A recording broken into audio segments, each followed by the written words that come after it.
সবাইকে শুভেচ্ছা। আমি সারা হোসেন, আমি আইনজীবী, সুপ্রিম কোর্টে প্র্যাকটিস করি এবং ব্লাস্টের সাথে কাজ করি। আজকে ন্যায্য আবাসন ইশতেহার নিয়ে যারা কাজ করছেন, আমাকে এখানে কথা বলার জন্য আমন্ত্রণ দেওয়ার জন্য অনেক অনেক ধন্যবাদ। আমি জাস্ট দুটো বিষয় বলতে চাই। আমরা ব্লাস্ট এবং আরও অনেক বেসরকারি সংস্থা, বিশেষ করে এখানে আইন ও সালিশ কেন্দ্র একটি অগ্রণী ভূমিকা রয়েছে। অন্যান্য সংস্থার যেমন ব্র্যাক, নিজেরা করি, collision for the urban poor, আমরা প্রায় এখন 20-30 বছর, প্রায় 30 বছর ধরে যখনই বিভিন্ন জায়গায়, ঢাকা সহ অন্যান্য শহরে বস্তি উচ্ছেদ অভিযান চলে, তখন আমরা বস্তিবাসীদের পাশে দাঁড়িয়েছি আইনের আশ্রয় নেওয়ার ক্ষেত্রে, এবং সেখানে আমরা অনেক সময় সফলও হয়েছি। আমাদের সুপ্রিম কোর্ট বিভিন্ন সময় জরুরি অবস্থায় নিষেধাজ্ঞা দিয়েছেন যাতে উচ্ছেদ অভিযান না চালানো হয়, এবং এই ধরনের নিষেধাজ্ঞা দেওয়ার পেছনের কারণ হচ্ছে যে তাদের কাছে অনেক ধরনের আসলে ক্রিয়েটিভ ব্যাখ্যা নিয়ে আসা হয়েছে। আমাদের সিনিয়র আইনজীবীরা নিয়ে এসেছিলেন 90-এর দশকের থেকে শুরু করে। এরশাদের আমলে প্রথমে আমরা দেখি এই ধরনের একটি আইনি উদ্যোগ, এবং তারা যে ব্যাখ্যাগুলো নিয়ে আসেন যে আমাদের সংবিধানে জীবনের অধিকারের মধ্যে জীবিকা অর্জন করার অধিকার, আশ্রয়ের অধিকার, বাসস্থানের অধিকার, এগুলো সব জীবনের অধিকারের অংশ বিশেষ। সুপ্রিম কোর্টও বিভিন্নভাবে ব্যাখ্যা প্রায় এরকমই দিয়ে ফেলে। পরিষ্কারভাবে তারা কখনো বলেননি যে বাসস্থানের অধিকার সেভাবে আছে, কিন্তু তারা যেটা বলেছেন যে বিনা নোটিসে এরকম করে জোর করে কাউকে উচ্ছেদ করা, বিকল্প কোনো ব্যবস্থা না করে, পুনর্বাসনের কোনো ব্যবস্থা না করে, এটা এটা হওয়া উচিত না, এবং রাষ্ট্রের সবসময় বিকল্প ব্যবস্থা করে তারপর যে কোনো উচ্ছেদ অভিযানে তারা যেতে পারে সরকারি জমি থেকে।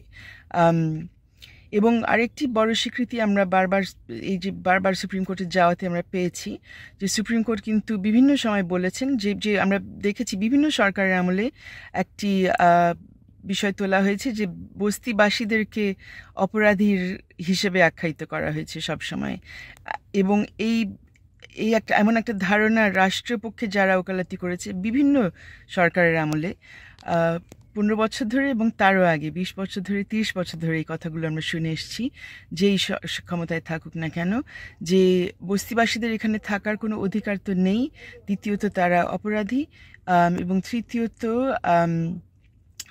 রাষ্ট্র যখন কোনো ধরনের উন্নয়ন করতে চায় তখন সেটাকে সবসময় অগ্রাধিকার দিতে হবে, এবং বাসস্থানের অধিকার বা বাসস্থানের মানে কোনো ধরনের ব্যবস্থা করা এটা রাষ্ট্রের দায়িত্ব না, বা তাদেরকে বাধ্য করা যাবে না এটা করার ক্ষেত্রে।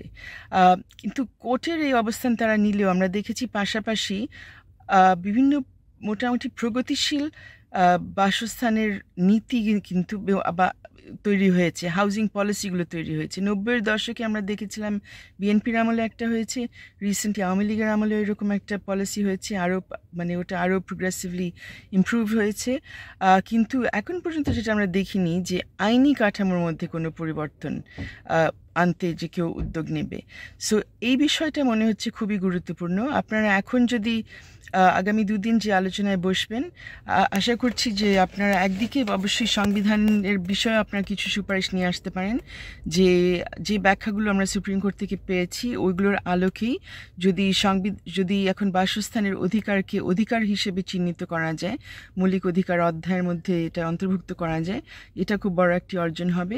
কিন্তু পাশাপাশি এটা মোটেও যথার্থ হবে না যদি না আমরা আইনি কাঠামো ঢেলে সাজাই, এবং সেখানে যে জায়গায় হাত দিতে হবে, আমাদের এখন পর্যন্ত বিভিন্ন আইন আছে অবশ্যই যেগুলোর মাধ্যমে সরকারি জমি বা যে কোনো জমি ব্যবহারের অধিকার এবং দায়িত্বগুলো বলা আছে, কিন্তু একটি বিশেষ আইন এই ক্ষেত্রে উল্লেখ করতে চাই, সেটা হলো government lands and buildings recovery of possession ordinance 1970 সনের। খেয়াল করবেন এটা ঠিক মুক্তিযুদ্ধের আগে হয়েছে, সামরিক শাসন আমলিকার একটি অধ্যাদেশ, এবং সেখানে বলা আছে যে 7 দিনের নোটিসে আপনি যে কোনো ব্যক্তিকে সরকারি জমি থেকে উচ্ছেদ করে ফেলতে পারবেন।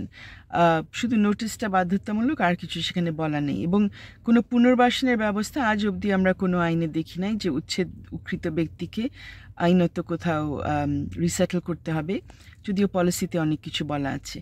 আর of course in the mean time Bangladesh নানান আন্তর্জাতিক মানবাধিকার সনদে অনুস্বাক্ষর করেছে, সেখানে বাসস্থানের অধিকারগুলো স্পষ্টভাবে বলা আছে এবং এগুলোর বিভিন্ন আরও বিস্তারিতভাবে অনেক ব্যাখ্যাও দেওয়া হয়েছে বিভিন্ন আন্তর্জাতিক আইন এবং আন্তর্জাতিক মানবাধিকার আইন নিয়ে যেসব প্রতিষ্ঠান আছে তাদের থেকে।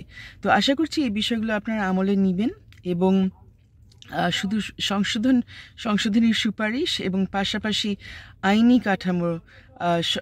কাঠামো এই ক্ষেত্রে সংশোধন করার সুপারিশ আপনারা নিয়ে আসবেন এবং এই বিষয়গুলো নিয়ে কি করে আমরা শুধু রাষ্ট্রের দায়িত্ব এখানে চিহ্নিত করা সেটা না, পাশাপাশি প্রাইভেট সেক্টর বা যারা আসলে কনস্ট্রাকশন করছেন, নির্মাণ করছেন, তাদেরও এখানে দায়িত্ব কিভাবে আরোপ করা যায় বা স্পষ্ট করা যায় সেই বিষয়টা আশা করি দেখবেন।